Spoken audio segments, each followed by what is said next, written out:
Hello, everyone, and welcome to the YouTube, where we're going to learn more about YouTube. And what I really want to get across with this session is we have Google, and our drive space is about to not be unlimited anymore. And I know I've had teachers all use Google Drive to store their videos. And well, that's kind of coming to an end, depending on your district and what you purchase. But I really believe in YouTube. I think teachers can use YouTube in a powerful way, not only just to upload videos, but to accommodate students' needs. With YouTube, you can add those fun thumbnails. You can also have your students use the closed captioning features, which can just help them become better students. They can also pause and they can speed up, slow down, and all of that kind of stuff. So I think it can be really fun to use YouTube in a different way compared to just Google Drive. And I know some teachers are really worried about, well, anybody can see my videos, and that's not necessarily true. And we're going to talk about some of those features on how to set up YouTube, how to use it effectively. And yes, Mel, the goldness of YouTube. I was trying to think of gold words, but yeah, that's what you get. All right, so let's go ahead and dig in because there's a lot that we're going to cover today. The first thing is join our Google group. So I'm going to throw that link into the chat. And if you want all the resources from today, you will need to join this group because I'm going to add this group to the slide deck. And so I'm going to go ahead and do that. And then if you join the group, you'll have access to the link and you won't get the weird restricted notification. Okay. Let me get that link real quick, and then we'll be ready to roll. And here are the slides for today. And again, you have to join that Google group. So all you should have to do is click that link, click join group, and then once you join, you'll be able to access those slides. So with this group, it's also an area for you to network with other people. You can ask questions, you can get invites for upcoming sessions. If you're like me, you'll often forget unless you have your Google Calendar, and then you can share resources. You'll be able to get all these session resources as well, and it's a place for Q&A. All right, thank you, Mel. So with YouTube, we're going to start off with the why.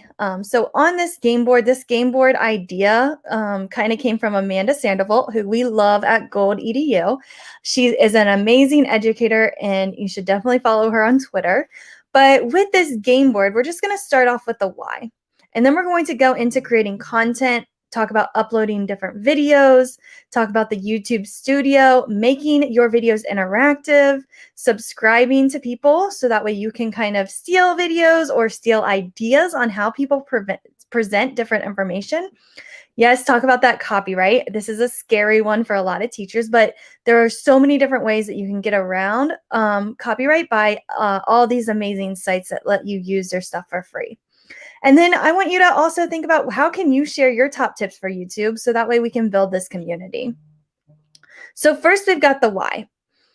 And so with the why, you have to think about what is the goal of a video? What am I trying to do for my students when I'm using YouTube? So again, on this link, you should be able to click why. And you can go ahead, and this link should also work if you're in that Google group. So why should we use YouTube? So YouTube allows for flexibility in time, pace, and place. So students can be pretty much anywhere, and they could be on the phone. So you can see right now, Mel is in an Uber right now, and she's watching our YouTube video live. She's able to understand and hear at her own time, at her own pace, and at her own place. So she's in the back of that Uber car right now, and she's able to take in the information that is being presented during this session. And also with time and pace, students can be anywhere. With the pace, they can speed up the videos. They can slow it down by just a couple clicks. Students can also provide different experiences. So students might not be able to go to certain field trips around the world. And with YouTube, we can take them there. There's all these different 360 videos that are available for students that they can go and explore the world at a different type of way that we weren't able to before YouTube. Students are also able to kind of have that background knowledge build. A video is a great way to build background knowledge about different topics that students will need to know about.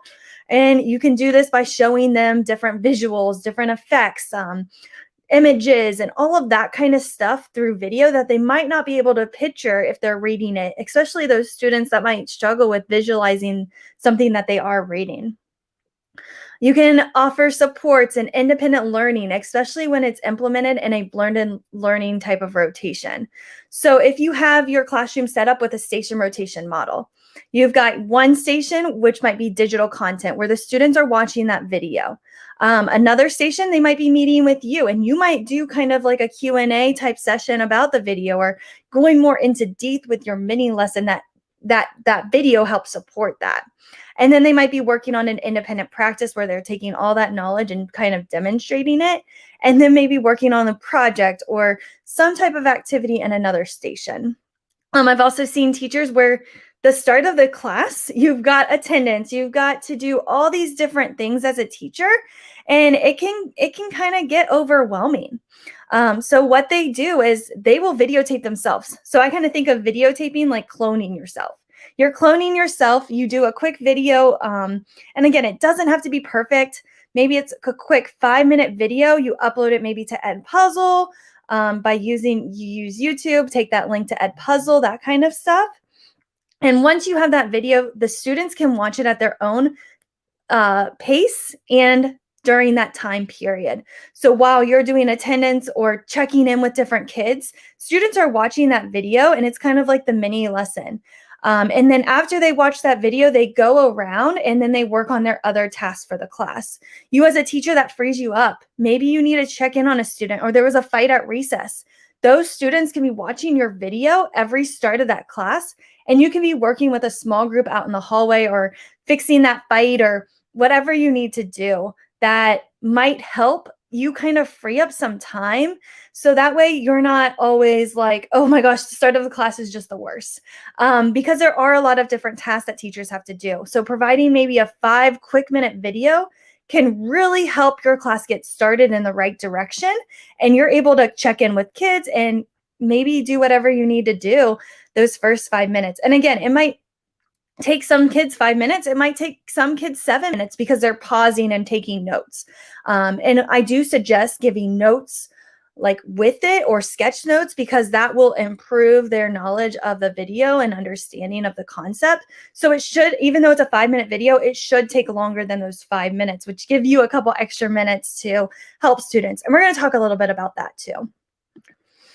Okay, so now here's just some instructional strategies that can support what you're doing with video.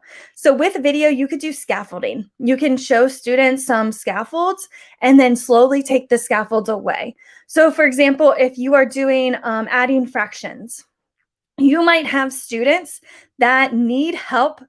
Reminder, change the denominator when you're adding fractions. And so that might just be a scaffold that you use. And over time, you might be able to take that scaffold away. So that way your students are successful at doing that different task or activity. You want to make sure it's an interactive video. So again, maybe using those guided notes or some type of maybe Edpuzzle or some type of platform, but you do want to make it kind of interactive and have the students do some things, and then they get that immediate feedback. So again, these are just a couple different ways that you could do it. Maybe use some advanced organizers like a Venn diagram where the kids are comparing 2 different things.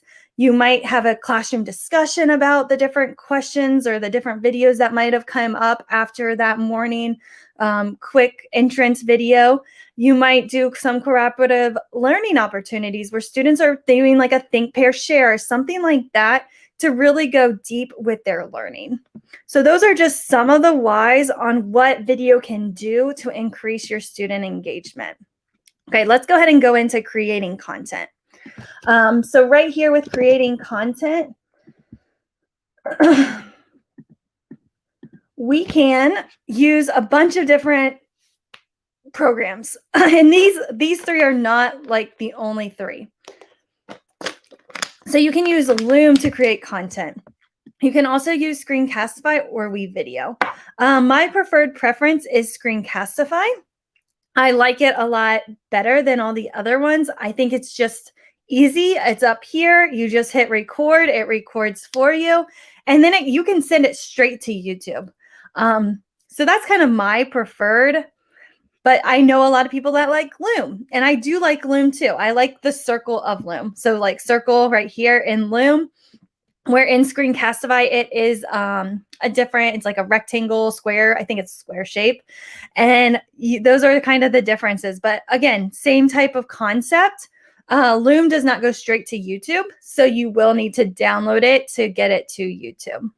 WeVideo, if you have the paid version, WeVideo can be great, especially if you want to add text and different graphics or images into your videos. WeVideo might be something that you need to do. So it really just depends on your goal, but I feel like Loom and Screencastify are pretty similar, but kind of like what Mel said in the chat, Screencastify is probably really good for embedding into Google stuff. So if you are wanting to put it in a Google slide or you want to put it somewhere else, Screencastify might be your go-to. Again, WeVideo, if you want to edit or add different things to your video, WeVideo might be your answer. So just kind of think about, what is my goal for this video? I would say I mostly use Screencastify. And again, it's kind of a preference, and I do quick videos. So if I'm helping a teacher or a student with something, I'm going to just turn on Screencastify real quick. I'm not going to edit a whole lot because I don't have time to do that. As great as some of those videos can be, sometimes I just need to get that message across quickly. So Screencastify might be my answer. And again, we want to keep it brief. We want to remove anything that's not relevant, like irrelevant to it. We also want to chunk information with shorter videos. So when you're making a video, think about, okay, does this need to be a playlist? So a playlist would be like 3 different videos maybe about a topic. So let's say I'm doing fractions again. When I'm creating that video, I might do part 1, adding fractions, changing the denominators. Part 2, adding fractions, and then once the denominators have been changed, here's the next step. Because then if my students are struggling with one part of that math equation, I can say, hey, go watch part 1 again. Go watch part 2. You need to watch part 3. And then I'm differentiating for my class. Another idea is maybe I have a writing and I made a video about, here's the thesis statement, here's a conclusion statement, here's how to get your details. I could create smaller chunks of those videos instead of one big video. And then I can differentiate within my classroom. Hey, you're really struggling with your body paragraphs. I want you to go watch this video. You're struggling with your thesis.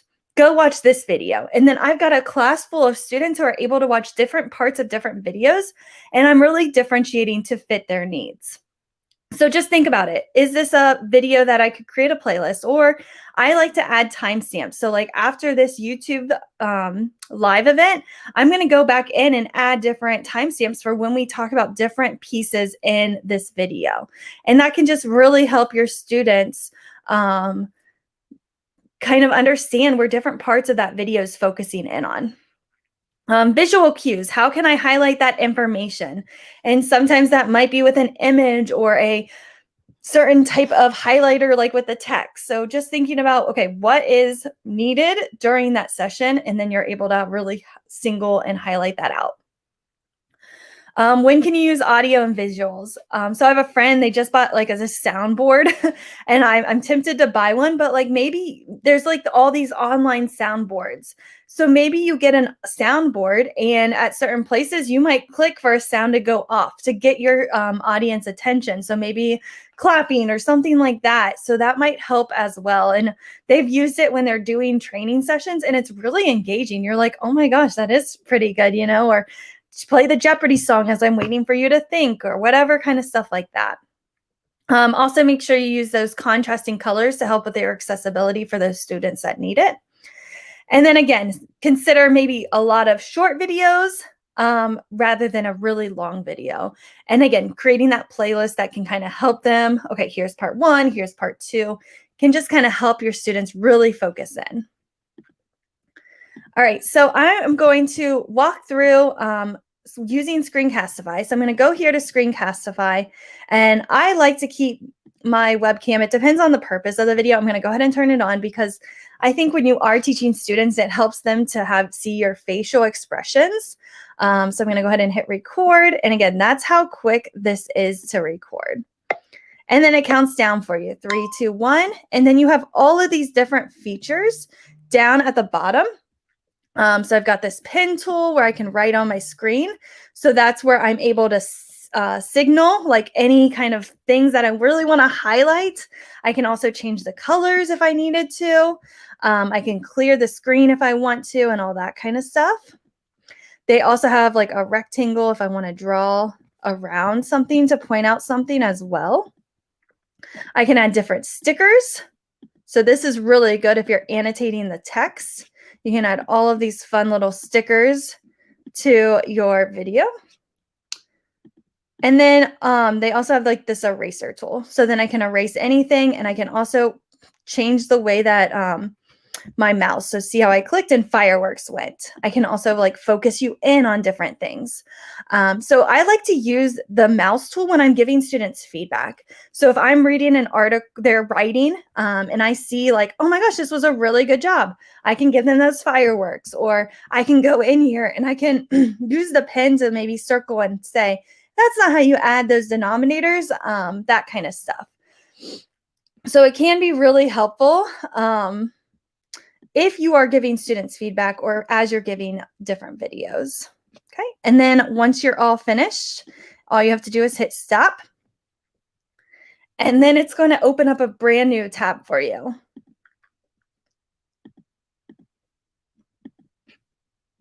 There we go. And then I like to rename it. And then once I finish renaming it, you can rewatch it, and you can do a couple of different things here. They did add export to GIF, so you're able to export that to a GIF if you wanted to. However, I like to keep it as a video. So again, I can publish it straight to YouTube. I'm going to go ahead and let's do gold. And I'm going to make it unlisted. Unlisted means only people who have the link can view my video. And then I can write a description if I wanted to. I'm going to hit upload. And as it's uploading, you are able to go through another tab and kind of go back to whatever you're working on. And you can copy the link directly, and then you can email that off or send it in a Google chat or wherever you need that to go. Another way is I could view this on YouTube, and there it is. It's still processing, but I'm going to also download this. So I'm just going to click download, because if I was on Zoom or WeVideo, I might download it. And then, oh yeah, Screencast-O-Matic. That's a good one too, Kelly. So there is another idea. If you're looking for additional video resources, Screencast-O-Matic it works very similar to Screencastify and Loom. Yeah, let us know, Kelly, if that integrates with YouTube and Google Drive. Me and Mel are very curious about that.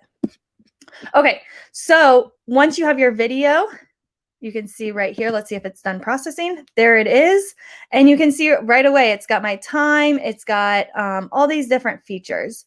And if I go into the settings gear, I'm able to go to this playback speed, and maybe I want to hear myself really fast. And so it's going to go really fast. Or you might have EL students that really need you to slow down, because I know I'm a super fast talker. So they might need me to go to a really slower speed. So again, students are able to pick where they want you at and where they need that video to be played at. So again, that's in the settings gear. And then there's, you can do playback speed is right here. Another little trick is using the arrows. So the left and right arrow can speed by 5 seconds. So maybe you have a student who has watched this a couple times and they just need to kind of skip a little bit. You can have them do that as well.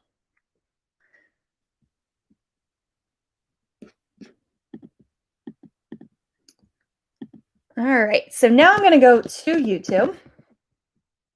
And then if you click this little video camera where it says create, you can upload your videos. And you don't have to just have one video. You can do multiple videos at a time. and I just drag and drop that video file.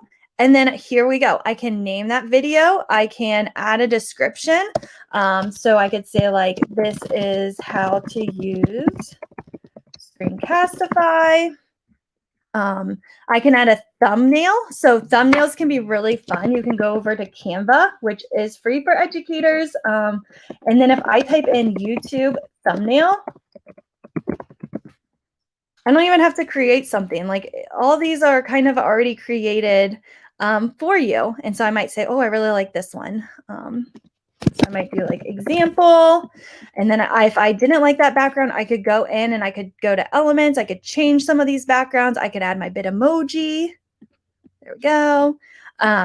Also, I know this was in another video, but you can go down and you can connect your Giphies. You can add Bitmojis to your videos, and then they're right up here.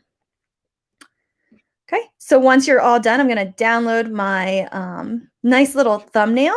And I like to have thumbnails just because I think they look nice in a Google slide. They're not really needed. It's not going to change the instruction, but you could maybe add some tips or tricks to your thumbnails. Let's see if I can find, there it is.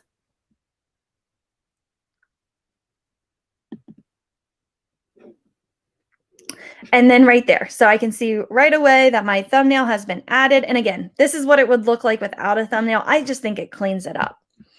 And then right here, I can go to playlist and I could add it to a playlist. So that's where I'm talking about if we're talking about fractions. Maybe you're solving fractions that have common denominators, then you go to the next step. They don't have the common denominators, and then you're going to another step. So just kind of taking that one step further. So again, you could do that. And then, is it made for kids? So what this is kind of saying is like, will it help with COPA? So are you applying those rules? Is it going to protect children? There's no cussing. There's no student information being shown. It's kid safe. So yes, this one's kid safe because I was just explaining it. However, just be careful about that one if for some reason it was not. Most educators are pretty good with that COPA compliance. All right, so right here, I can add tags if I wanted to. I can also go in and I can update any of this information. One big thing is I like to allow the embedding. This means I could put it on a Google slide. I could put it on a Google site. I could put it anywhere, Google, and it would embed right away. And the kids can watch it right from that area. So rather than having kids have to get like an error message that says like, you have to go to YouTube to view this, that embedding can really just allow them to watch it from your Google slide or site. Okay. And then again, I can allow my subscribers to know if I had subscribers, and then I can kind of change any of these categories if I needed to. And then here's the URL too. If I want to send this as I'm updating, I could do that as well. I could add subtitles. So if I have any students that might need some help or needs to see kind of what I'm saying, I can add those different subtitles right into YouTube. I can also add an end screen. So if there was something that I wanted to promote at the end of my video, I could do so. I can also add cards, which we will get to in a little bit. And then it does check copyright for you. So this is kind of, if you have any music playing or anything like that, it will check it for you. And funny but not funny story is Abbott and I went live one time and I had this video that was made in iMovie, and the music was okay to use, but YouTube flagged it. And so it shut down our live stream video. Needless to say, I had to quickly email a lot of people and push out on social media, hey, this link has been updated because we got shut down. But you do have to be careful about that. And you get so many strikes before they can do different things to your channel. So we're going to talk a little bit more about that later, but just be aware that it is a checkpoint. And then visibility. So this is kind of where you need to think. Is it private? And you can share your videos privately. If I added this to my school account, I would be able to let everyone in the Pickerington domain view, or everybody that has the Gold EDU domain, they're able to view. And I could also email them by email. You can also type in different email addresses. So I could type in our hello@gold.edu, and everybody in that Google group could be able to view it. Unlisted, if I just want the people that have the link. And then public, anybody in the world could search for it, they could find it, that kind of stuff. I typically, depends on the video, but a lot of my videos are unlisted. I make a lot of videos that are just for me and a couple teachers, or I'm just going to send those to the teachers that need the help. So not everybody public needs to see it, but then there's other videos on Gold that I make public because they could help a lot of different people. So it depends, again, on that goal. You can also schedule it. So maybe I don't want it to go live until 1 p.m. or whatever instead of 12 a.m. You can schedule for when you want this to go live. And if you set it as a premiere, it's going to work just like a live stream, but you have a recorded video, and then that chat, it will play, and then you can participate in that chat. So those are kind of really nice features that you could think about. Like maybe I want to do that morning lesson, and during that morning lesson, I want to set it as a premiere. And so my students are watching. Just know that your kids will not be able to chat. So that you might need to have a different back channel for. All right. And then once you're all set, you can either schedule it, or I'm going to go ahead and make this unlisted.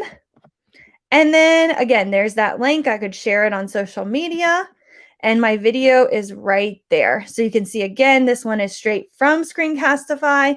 This one is the one that I uploaded. And again, I can always go to this little pencil, and I can go in and I can add my thumbnail.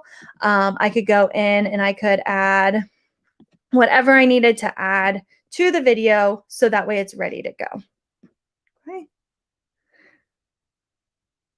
And there are so many other resources talking about Loom and Screencastify, Screencast-O-Matic, all of those video features. So make sure you do kind of look to see which one you want to look at and how you would like to maybe spend some of that time learning about that program. But again, that was Screencastify, and it was really, really quick. So I love that it goes directly to YouTube, and then I can go into my YouTube studio to update it. Okay. The next thing we're going to talk about is the YouTube studio. So we were kind of already in there, but we're going to take a deeper dive now into the YouTube studio. Okay, so YouTube in the classroom, right here, we can go to youtube.com, and then I can type in Gold, EDU, or whatever. And then on here, I'm able to see my channel. So this is my channel. It's kind of like a social media type of network, which is kind of fun. So right here, we've got channel art. And again, you can go in and you can go over here to your YouTube studio. So right here, I'm going to right click and open it in another tab. That way we can go back and forth. And you can just kind of see how this kind of works in the back end. So right here, I can see how many subscribers I have, how many views, which just kind of makes it a little bit easier to navigate. If I go into here to customization, it's on the side of my YouTube studio. So again, go to your little image and then YouTube studio. And it's this image right here. I know there's so many different images. Hold on. I see something in the chat. See if Steph H can confirm. There is a paid version of, I just have the free version of Screencastify because mine just went to free. I only need the free. The paid, I think, gives you more time. But again, I like to keep my videos short. Yeah, here it is. Record. There we go. I think here it is, the 5-minute limit. So you either get 5 minutes or unlimited. Again, I don't usually go over those 5 minutes if I'm doing a Screencastify video. And if it is going to be longer than 5 minutes, I would probably use Loom. Because Loom, I think, is 45 minutes as of today. For educators. I think you have to apply for Educators, yeah, they did do a like 1-year plan for trainers on Screencastify. But again, I only use that 5 minutes. And then I think if it's over 5 minutes, I might make like a part 1 and part 2, just to split up that time for my students. Okay, so once you're on your channel, to get to the cover art, you go to branding and then right here, banner image.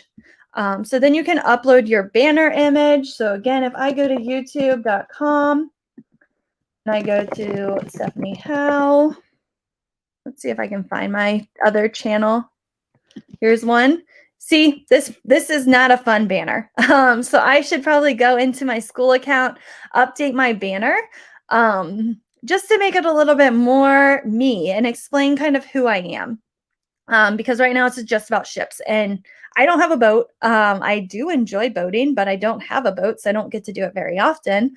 And I don't ever really have this view, especially in Ohio. It's more cows and land. So this is kind of why you might want to update your channel, because updating your channel kind of allows you to have your theme. It kind of reminds me of that Google Classroom banner that's in your Google Classroom, or if you're doing something like that. This kind of, again, brings out your personality to your students and to your parents and to maybe other people that are looking at your videos. Another thing you can update in your channel is your image. So maybe you want to add that image of yourself. You're able to do that as well. And that just, again, helps people find you because they're like, oh, there's my teacher, or whatever information they're looking for. Video watermarks, these are just if you maybe wanted to create a class logo. And I've seen teachers that have their class logos, and they work together at the beginning of the year to create a logo for their class that school year. So maybe you want to add all of the video logos that you and your students created that might have like your mission and vision statement for your classroom, and add it to all your videos that school year. And that might be really nice because then you can look back at videos and go, oh, I made that school year because it has that logo. So again, just could be a really fun idea if you wanted to. So I really do suggest creating and customizing that YouTube channel to start kind of organizing your videos in your collection. All right, we talked about the channel icon. So that is that icon right here. And again, you might use a class icon that your students might create together. That could be a really fun start of the year activity. And then you want to start thinking about your channel. What is my channel going to look like? What is it going to say? How is it going to present itself? So that's all under branding. Basic information. This is where I might put my class website. I might put our mission statement, our vision statement. I might put what do I teach? What do I kind of do? All that different information might go right here. I can add, again, URLs. And after so many days of having a YouTube channel, and I believe it's 100, you can get a custom URL. So if you get so many subscribers, and we can kind of help everybody out today, if you want to share your YouTube channel so we can subscribe and get you to that 100, and then after 30 days, you can change your channel. So that's just some perks. And there's some perks that you're able to do with YouTube to get your channel customized. So here is like a YouTube channel I could share with people, or I could share this one, which is a lot easier. And again, you have to have 30 days, 100 subscribers. And that's where the subscribers do come into play, because you really do want to be able to customize, because this is a lot easier to share with parents and students than this one. I mean, you could make a bit.ly and that kind of stuff, but this one might be a little bit easier. And then again, you can add other links, and those other links come right here. So if somebody's on my channel, they can then click Twitter, and it will open them up to Twitter. So that way they don't have to go to all these other locations. Maybe you have a class Instagram. That could take you right to that class Instagram where they're able to see that. Wakelet. Maybe you've got a Wakelet collection that you use for your class. That could take you straight to there. So lots and lots of resources that you can add to your YouTube channel. That might be really helpful. So you've got all of these different things. So like Google Groups, maybe you've got a Facebook group, Wakelet, etc. And then I might just want to show the first 5 links. I might just want to show the first 2. That's totally, again, up to you. And then you can add contact info. So then I could add how I want people to contact me if they had questions. Okay, so branding is making it look beautiful. Basic information is kind of drilling down to what is your channel, what's kind of your mission and vision statement for your channel. I believe on Canva, because who doesn't love Canva, they have YouTube channel art right here. And you could also go here and update your channel art as well. So maybe I wanted to say like Stephanie Howe and add that to my school channel. I could do so. And then you can, again, update. I can make this yellow thing a little bit bigger because my name is super long. And then I could add that channel art to my YouTube channel. Okay, I'm going to take a pause real quick and check the chat because Mel and Kelly are going at it. So I want to make sure I don't miss anything. Transferring stuff is really difficult. So I use my personal account. It depends on the video. Because yeah, if you do move schools or something, you lose all that content. You could download it all and re-add it. But I love the Google Trainer program. They give you a training domain, which is a huge perk. So I just save all my videos that are needed for there. And then for Gold, I do more of those like session-based type of things because I want to keep it organized. And then my school account, like I do add videos that are kind of just for school. So it really depends on the videos. Again, it kind of it can get crazy, but yeah, get that Google Trainer because that training domain is amazing. You get a lot of perks because of being a Google Trainer. So you do want to do that.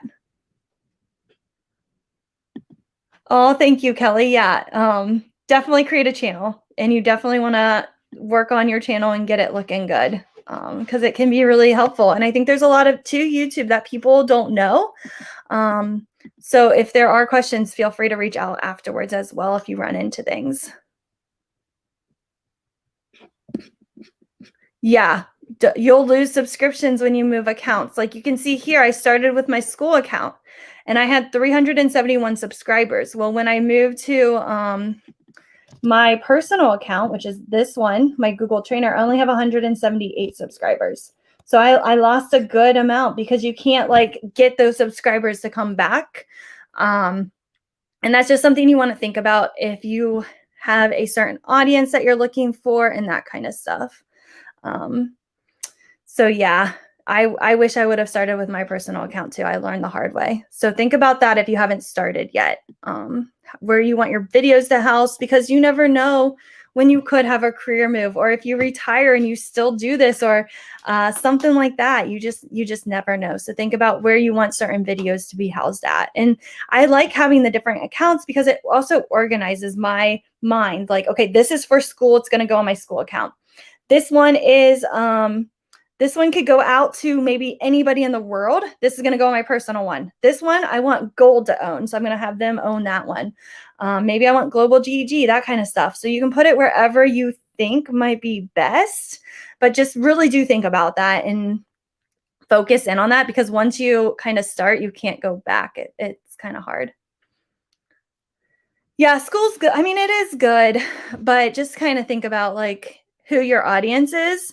If it is just your students, you probably do want it on your school account. But if you want it to be available for anybody, you might want to think about using like a personal or trainer domain. Okay, so back to YouTube Studio. The next section in here is layout. Again, layout kind of makes it look fancy. So you can see here, this one's not as fancy because it's my personal account, which needs some work. So all I have really is uploads. Okay, nothing really fancy there. But here on Gold site, you can see right now I've got my live events that are happening right now, upcoming events. So you can see all of the sessions that are scheduled on Gold coming up soon, which are going to be some really fun ones.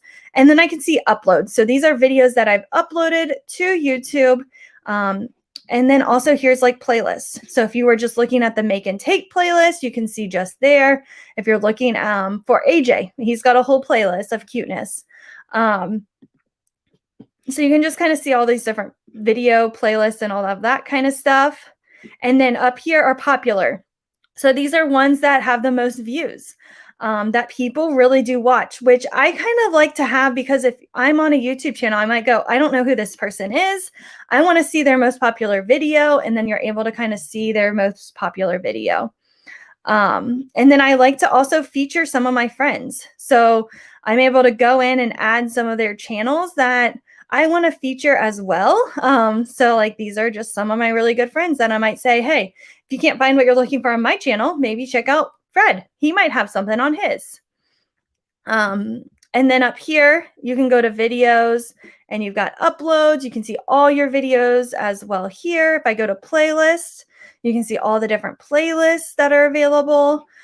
Channels, here's everybody that I kind of spotlighted, I would say. Discussions, and then about. So here's where that information that comes in about the channel. So I can see how many people have viewed it. I can see when I joined this YouTube channel. So March 21st. Oh, that's a fun date, 21st, 21. That is fun. Okay. I can, if somebody had a question, they can email the business account. And then again, they can click here to go to all of these different web links. So like the Google group, they could go there and see. So it can just be, again, a fun, quick way for people to view information, and maybe your students. So if you've got different ways of organizing, get them used to it. So maybe I've got a fractions playlist. Maybe I have all my power standards listed out with different playlists, and then they're able to go and they can watch those different playlists. Or I can go quickly and say, hey, I know this student is really struggling with this concept. I'm going to send them that link so that way they're able to explore that resource into more detail. I can also see right here, I love this video of the classroom edu protocols. So I can save that playlist too. So that way it's kind of all in one space, it's organized. And again, you really do want to think about how you're going to organize your channel, because it makes it easier for your students. They can just click playlist and then they can go to whatever they might need more help on. And to do that right here, I've got my channel trailer for people who haven't subscribed. So anybody that hasn't subscribed, you get this video. If they do, they might get thin slides. I can see I want maybe my live now here, or maybe I want to change this. You can move these around. So that way people can see, okay, what is upcoming? Maybe I want that above. How do I want this to look? And you're able to customize these different sections. And all of this, again, is in that picture. Let me go over here. This your little image, YouTube Studio, and then customize. So first, you're going to do the layout, and you can move these around. I can show my uploaded, or maybe I don't want to show people what's upcoming. I can turn that off. So maybe you don't do any live streams. Maybe all yours are recorded. You don't need that section. Maybe I want to get rid of my uploads. I can do that. Maybe I want to keep my playlist. So then you're able to kind of remove or keep different sections. You can also go in here and edit. So maybe I wanted to add somebody to my YouTube featured checklist. I could, or maybe I wanted to remove someone. I can just by clicking that delete. I can also move around the order. So if I wanted like Leslie to be above or Abed, I can move them around and then hit done. And now they're in a different order. So maybe you have a team of teachers. You could have their channels be featured on your YouTube as well. So that way your students can quickly click between the teachers. They don't need to type in their names. They have to just be on one YouTube channel, and then they could click their other teacher as well. And again, if you want other areas, you're able to add sections. Like I don't want my short videos to be shown. Past live streams, I don't really need that. Single playlists, I don't want that as well. Like you can pick and choose what you want to show. Maybe you want to show your subscriptions and featured channels. You could do that. So that is totally customized for you. And then once you're done, just make sure you hit publish. So that way it saves your changes. It doesn't automatically save. So just make sure you click that publish. And then again, branding is those images that pop out. So think about how you might want to create like a custom logo with your students. And then that basic information is like that about section that might just be nice to have, or you can add your class website or anything like that. And we do have an upcoming session with Gold on creating a class site. So make sure you join us. This is going to be a fun one in July, and it's going to be a make and take. So make and take means you get to make and you get to steal. So you're going to make something, share it with the community, and then you can also take something from that community. So if you need help with a Google site, that will be in July. So make sure you save the date and kind of think about that. Also with this, you can set a reminder, which I love to do. So with YouTube, your students might be able to have all these videos, and you might start thinking about live streaming for your students. So that way, maybe you are virtual and you want to live stream just like we're doing right now. I'm using StreamYard to live stream. You can click set reminders and you'll get an email notification when this goes live. And so then you could join in live or you could watch the recording. And I love it because it's like an email, and I kind of use my email as a to-do list. And so then I can delete the email after I watch it, or I can save this to a playlist. And I can have a playlist that says watch later. So a lot of people use this. I use this a lot, the watch later playlist. I see videos and I'm like, I don't have time right now to watch it. I save it to the watch later playlist, and then I'm able to watch this video at a later time. So again, it can just be really nice to do if you've got a lot of different things kind of happening. Okay. All right. I know this is a lot. So again, if you need to pause, take notes, reflect, you don't have to watch all this at once, but I'm going to keep on going. And just a reminder, after the live session, I'll go in and I'll add a timestamp. So that way you're able to timestamp where everything kind of takes place if you want to rewatch a section. So video manager is just a reminder. You're able to upload a video. You can add those end screens, the annotation, cards, and titles. And that is all in your YouTube studio. So little icon, YouTube studio, content, and then I can click this pencil and I can go over here and I can add my end screen and I can make cards. And because I made this kid safe, it won't let me do those, okay? So just kind of keep that in mind as well. But you are able to do your subtitles if you need to. All right.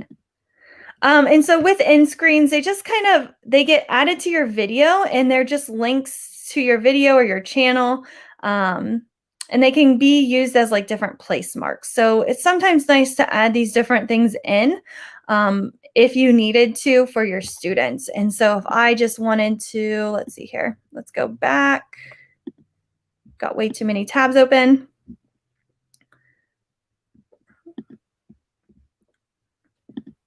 I can go in here and I can add a end screen. And this is more if I wanted somebody to watch the next video or something like that. It's kind of like Netflix where they keep your attention because they're like, hey, watch this video now. And then you're like, oh, that does look good. So it just kind of helps keep people on your channel. So it's kind of like using the way that media uses it as well. And I can also add a different element throughout my video. So I might be able to add like a video or a playlist or, hey, reminder, subscribe or channel. Those type of things might just help for your end screen if you're looking for more subscribers or something like that. I don't use end screens a whole lot.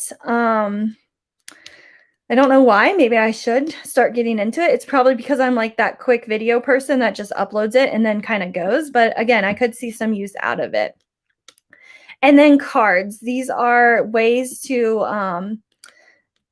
kind of add to your video as well, where you can add different channels. You can add playlists, videos. You could add a link if you had any certain links. You could do kind of that stuff as well. And real quick, if you don't have some of these options or you get an error message where you can only upload a certain amount, you do need to update your account, and that is somewhere in settings. So settings right here, And it is, I believe it's this one, featured eligibility. And you have to go in and you have to give your phone number. So if you are uploading videos that are more than 15 minutes, if you want that custom thumbnail, live streams, and that kind of stuff, make sure you go in and you provide your phone number so that way you're able to do that. Because a lot of teachers, they upload like a 45-minute video and then they get an error message that says that they can't. You can, you just have to give YouTube your phone number and then you have to type in the code that they do. So just be aware of that. And again, that's in settings. And then you have to go into channel feature ability, editability. There you go. And then just give them your phone number. It's pretty simple and quick, a couple steps. Okay. And with those cards too, and you have to do that for any YouTube channel you start. So like I had my school channel, I had to give my phone number. Then I started Gold, I had to re-give my phone number. Like it doesn't remember it, so you have to put it in and give it out. So just kind of remember that if you need to. And then you can add those cards. So once your video is uploaded, you could add pools, links in your channels to this little card. So that way, when people are kind of watching later, it comes up. Again, those can't be done live. It has to be done after you upload that video or it's done. Subtitles and closed captions, just a reminder that those can help and you can add additional languages. So right here, if I go to subtitles, I have English, which is my automatic one. But then I could go in and add some other. I've never done another language because I only know English. So if somebody wants to give this a try with me, we could add a language and see how well it converts to that language. I don't know how well it is, but would love to try it if somebody knows another language and is willing to give me that time. And then playlists, they are really powerful. So you're able to, again, organize 2 different playlists. You can share that whole playlist with a single link. So you could create these beautiful hyperdocs and you could share that whole playlist with somebody. You can also allow collaborators onto your playlist. So maybe you're working with a couple other teachers. You can allow them to add to those different playlists.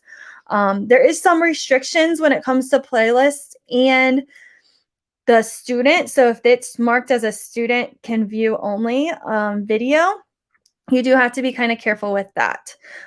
So sometimes videos will not allow you to create a playlist. So just kind of remember that it might be marked for like student view, which will not allow you.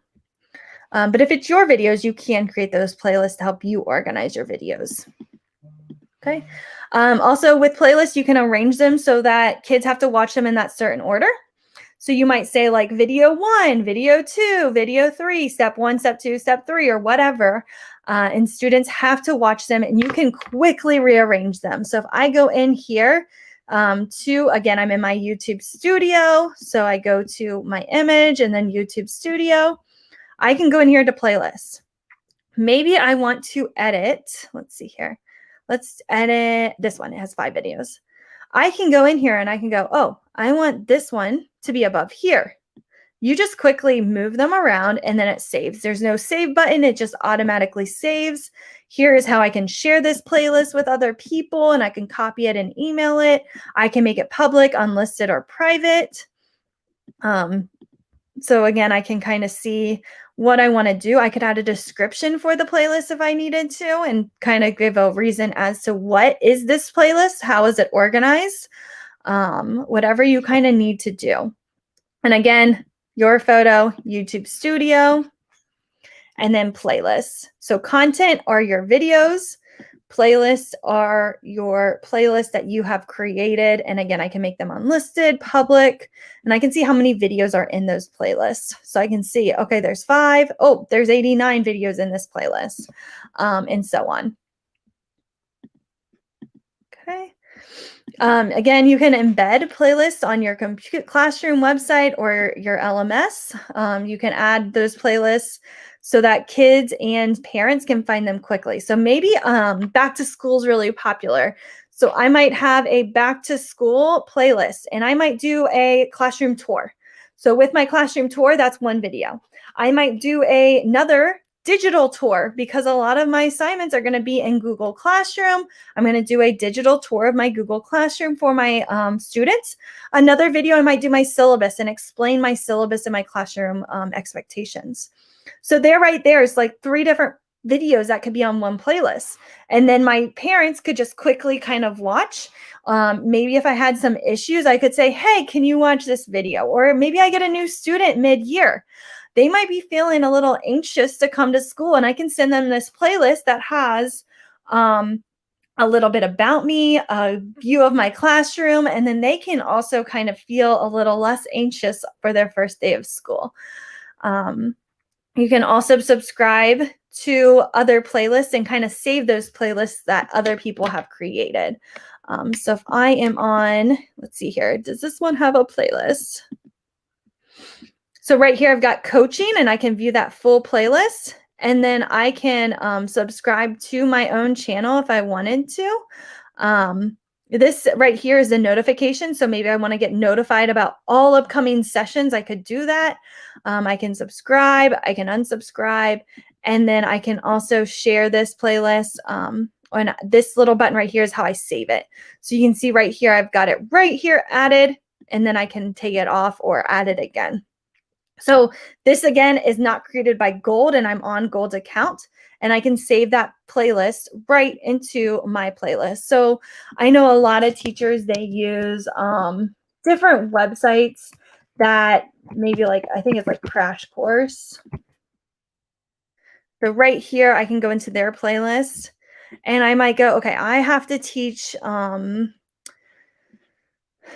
geography, and I want to save this playlist. There it is. Okay. And then again, I can subscribe to their playlist. And if I subscribe, I can also turn on those notifications. So anytime they add a new video to their channel, I get an email notification, and then I can either delete it if I don't want to watch it, or I could say, oh, I do want to watch this. And I could kind of add that to my to-do list. And again, just click that red subscribe button to subscribe to different channels. All right. And then here's those privacy settings again. Public, anybody can search for it on the web. Unlisted, only those people that you give access to. Also private, so only the people that you invite or that you allow in your domain can give access to that. I want to real quickly go over to my school account, because we set up something that is kind of nice. We've created, because YouTube is really hard to block. So if I go in here to Gold, right here, video not approved for PLSD. If I wanted my kids to watch it, teacher has to approve it. So this can just be kind of a nice, secure way, because not all videos are good for our students. And so then if I wanted my kids in Pickerington to view it, all I do is click approve, and it gets added to that list. Some videos, and once it's added unless somebody removes it. So again, that's just kind of nice. And then we have used that just to really help kind of filter our information a little bit better. So again, that approve button really does help our district when organizing. And I have a lot of teachers that go, but all my videos are going to be okay for my students to use because I'm using my school account. Right here, you can approve a whole channel. So if I approve this whole channel, every single video on this channel will be allowed. And your IT, your Google admin person, they have to go in the back end, and they have to push a button for that to kind of work. So if you are looking for this feature, just kind of ask them about it. I can maybe help, or I can get you into touch with the person that set it up for our district, or admin can probably help. But again, that's just kind of a nice feature, because then it is being filtered in and out with content that your teachers approve or not approve. And again, it's just a click. So if you have a whole channel and it's okay for your students to use, and you have this approve and not approve, you might want to think about just go ahead and approve your whole channel. It will just save you some clicks, rather than every single video has to be approved. Like this one is watchable by PLSD. So I don't know who clicked that, but somebody allowed it to be viewed by all the kids and everybody. And again, they have to come find the video. It's not just going to be like, hey, watch this video. Okay. Let's see here. So history. So right here, let's see here. I can go over here and I can see history. These are all the different videos I've watched with using this account. And I can go in, which is really, I love the history because I might go, oh yeah, I need this 5-minute timer again. So then I can just click it and I don't have to search and search. Or I'm like, oh, I watched this video yesterday. It was so good. I want you to watch it. I don't have to research for it. I can just go to my history and pull it up and then send them the link to that resource. And I can also go over here and I can clear my history. So maybe I am like, hey, I don't need this anymore. I want to start over. You can clear it so it starts from fresh. Once you clear it, it can't come back though. I can pause my watch history if I wanted to, and I can manage it as well. So just some nice features. Again, I like this feature because I might have watched a video on Monday and then I'm talking to somebody about it, like a teacher or another educator, and I might just say, hey, you should watch it. And then I can just quickly go to my history and share that video with them. To share a video, it's pretty simple. All you have to do is once you're on that video, you just go to the share link, copy it, and then you can send it. So it's pretty easy to do as well. And then adding videos to presentations. So right here, I've got, let's see here, let's get rid of some of these.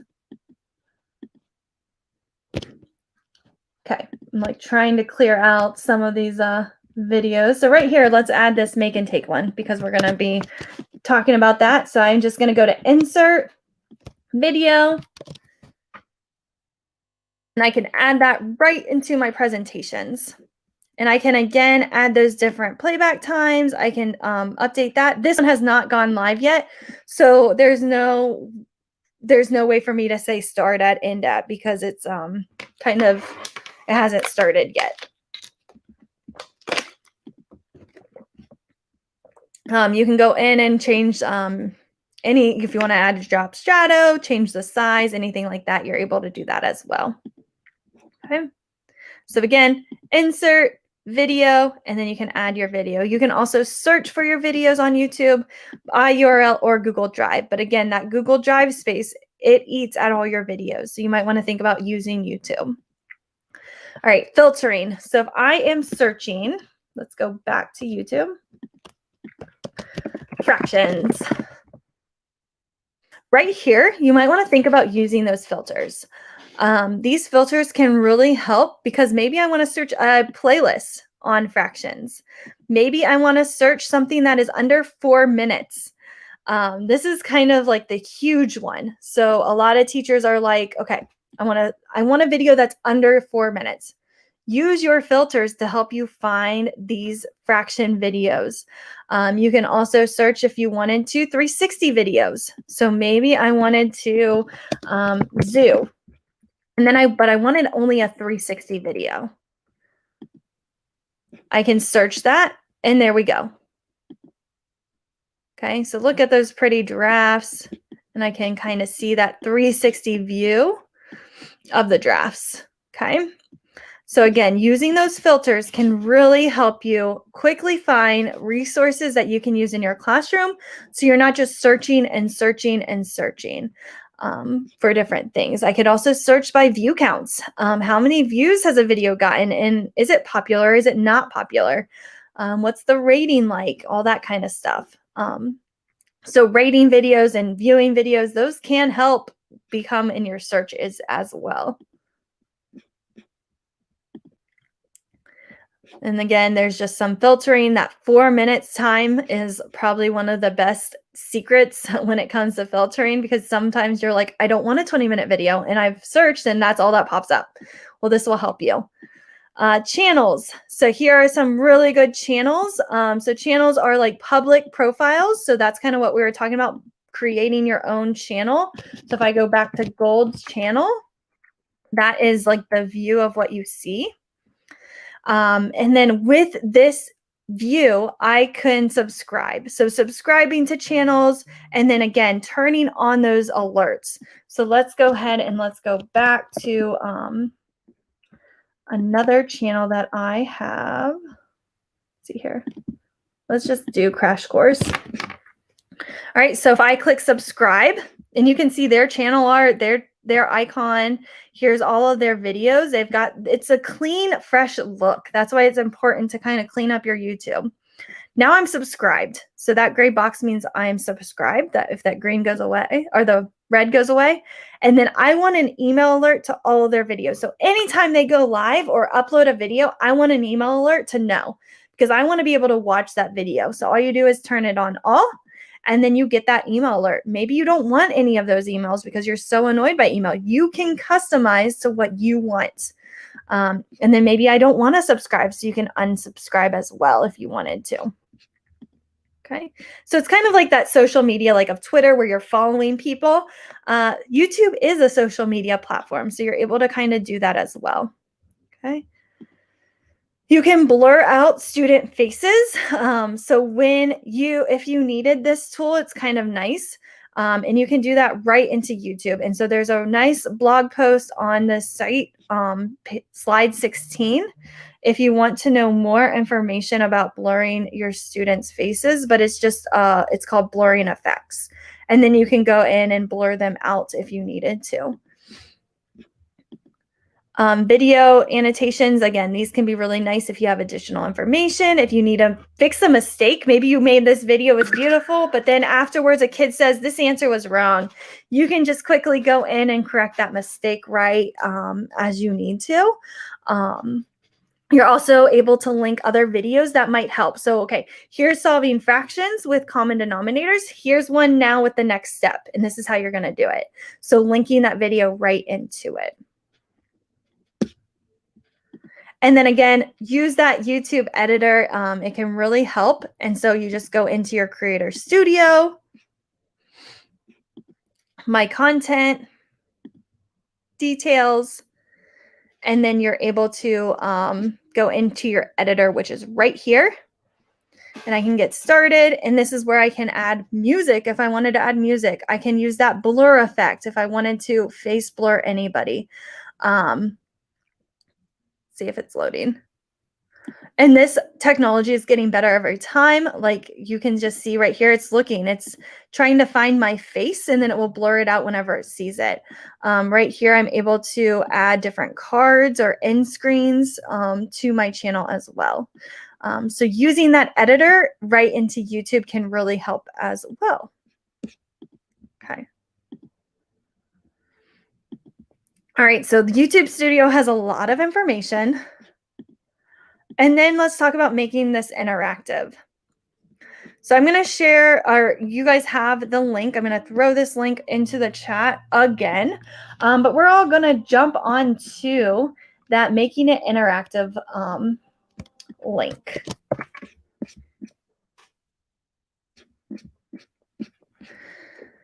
So we've got this Wakelet. It should be collaborative. And if you wouldn't mind, add some ideas. How can you make your YouTube videos more interactive for your students? So again, maybe it's that 360 camera and field trips that you might have your students go on to gain that prior knowledge about ideas. Maybe you might have students randomly pick a start and stop time. So for like example, they might try to figure out like a sentence or something like that, and they have to figure it out within like 2 minutes and 35 seconds. This one is why the 5-second rule might be true. So students watch a video, and then they put their email, and then they put like why they think that rule might be true. So again, they're watching that video, and then they're answering these different questions along the ride. And then here's that video. So again, it's getting that prior knowledge first. So what do you think the 5-second rule is? They're watching the video, then they're answering these different questions about the video. And then they're, again, explaining more reasons as to why. So a Google form could help with some of that engagement.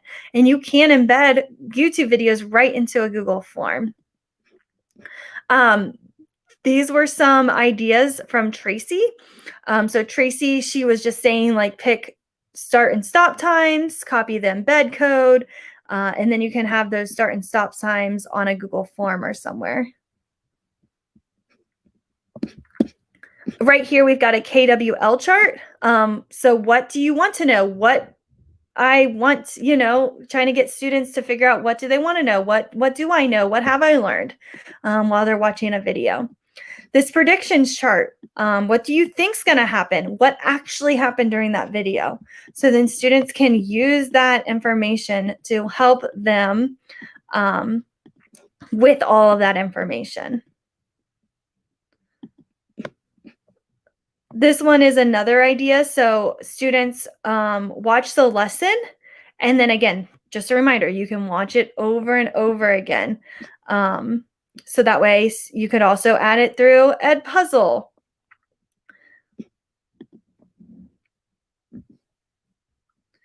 So just lots and lots of ideas. And you can view all of these later too. Show your face or at least a bit emoji using sketchnoting, pace control. Leslie made this cute little graphic to help with your YouTube studio. So just how to get there, looking at your analytics. And I like to look at the analytics to know, okay, I'm losing people at this amount of time. What do I need to do? What next step? What should be done next? That kind of stuff. And if you need access to the slides, make sure you sign up for that Google group. You should just have to hit join, and then it should give you access.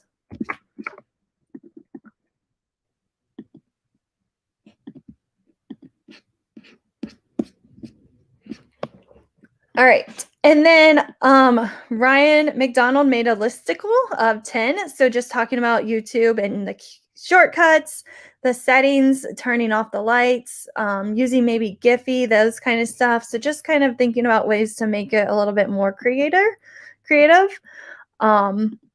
Right here, I love this. So right here, part 1, American Revolution. The students might have a video right here. The teacher would maybe record, and then they kind of work out. So they might think about, okay, here is the video that the teacher made. What is another video that kind of relates to what my teacher said and from YouTube? So the kids might find it, the teacher could add it, and then they have like a workspace to kind of take notes. And then there's a Google form at the end to kind of do a quick check.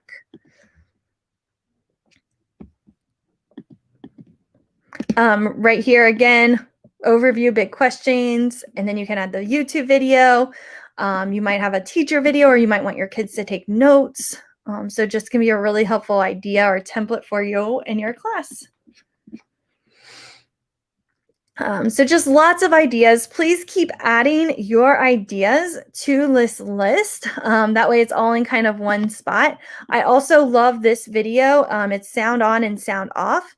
And so what the kids do is they watch the video with the sound off, and then they take notes. So once the video is sound off, they take notes. What did I see? What did I think is happening? And then they watch the video again with the sound on, and they take notes, and they do a think, pair, share in between both of those. And so then they're talking with their team about what was discussed and that kind of stuff. Just on, let me see if I can find it. Jen Giffen.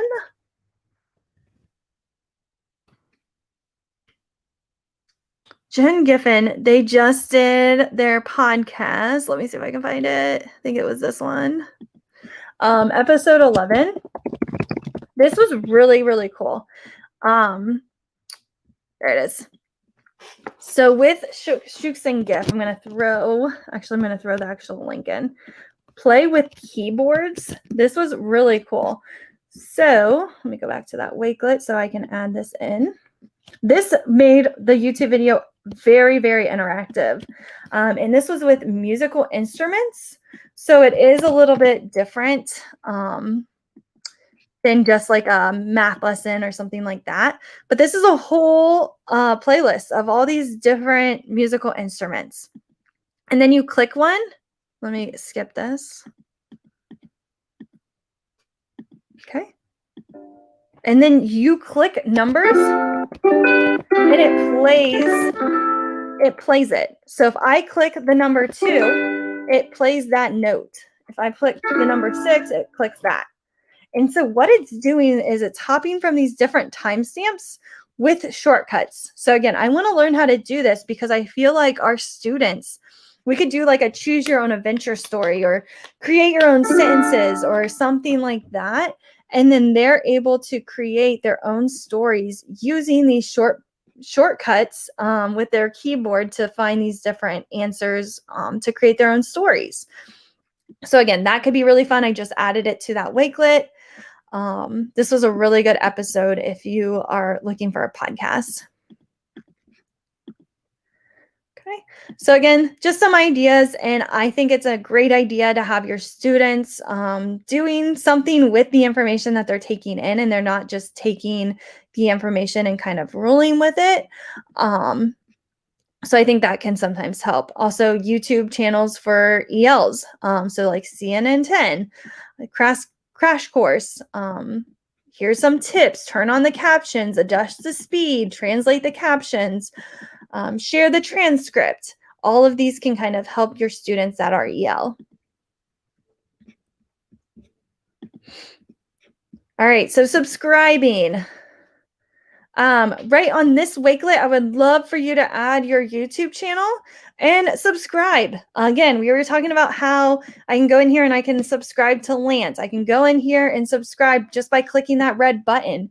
Subscribing to channels can really, really help you when you're trying to watch other channels, get to know up to date. So just go ahead and add your YouTube channel to the subscribe list. So that way we can subscribe to each other's and help each other out. And then copywriting. Mel, make sure you join that group. It's a different one than the make and take. And I shared everything with that hello group. So make sure you join that group and you should be able to. If not, email me afterwards and I can look it over as well. You might also, if you're on your phone, it might be picking up a different account. So make sure you are putting in your account information. Like it might be getting your personal account, but you might be signed up with your school. So just check to make sure it's not doing that. All right, with copyright issues, YouTube could have a strike against your account. So you got to be careful with copyright. These are some really good resources. And again, I'm going to share this out. These are just some really good resources to all of these different websites. So if you click any of these links, you could use these for photos. So Unsplash, Google search image, Creative Commons, Pixby, and all those kind of things can really help really focus in on your photos and making sure that you're able to use them. My favorite is Unsplash. You just click it, you type in what you're looking for. So like YouTube. And there's all these different images that you can use for free. So these can just be kind of a great way and a great way to think about what you need to do. Audio. YouTube has a whole audio library. So right here, if I go into YouTube again, my creator studio, you'll be in there a lot once you get into YouTube. And then if I go down here to audio library, there are all these amazing musical things that I can pick and I can use them in my presentations. And all you have to do as well is search. So like if I search gold, I can maybe find Gold Rush. And then I could download this and add it to my intro videos, my outro videos. I could add it wherever I might need to add it. Also, it might say like what type of license it is. So like here, you're free to use this audio track in any of your videos, including videos that you monetize. No attribution is required. So just kind of knowing that as well. Okay, Creative Commons, WeVideo, again, you can use WeVideo, and then there's all these other resources. So just think about that. The audio one is what will get you that strike. So it picks up that audio photos. I feel like eventually it's going to be able to, but not yet. So Photos, you're okay for now, but just kind of be aware of it. And also, it is good to be a good person online, and so using copyrighted things could cause some issues. So just be smart about what you're doing and using those different resources. Okay. And then, so that's it. So what tips and tricks do you have? We would love to know. So we would like to know, what tips and tricks are you using with YouTube? Is there a presentation? Is there a strategy? Is there a template that you're using that helps make your videos interactive? And then right here, you can go in and you can see what people have suggested. So you can see right here, teaching them how to easy make their own videos. And so here's, like, right now, there's a YouTube channel on making a YouTube channel. Right here, if you need help with 360 videos, it says, like, what strategies you use to make it interactive. So just lots and lots of ideas on this Google form and sheet that you can use to help you become better. And on this slide, it's right here. Other tips and tricks. So share your own idea, and then you can view others. And so just click that link, and then it will open up this spreadsheet, and then you can go in and you can even email these people that submitted that tip or trick. So you can email them, and yes, I do need to share it.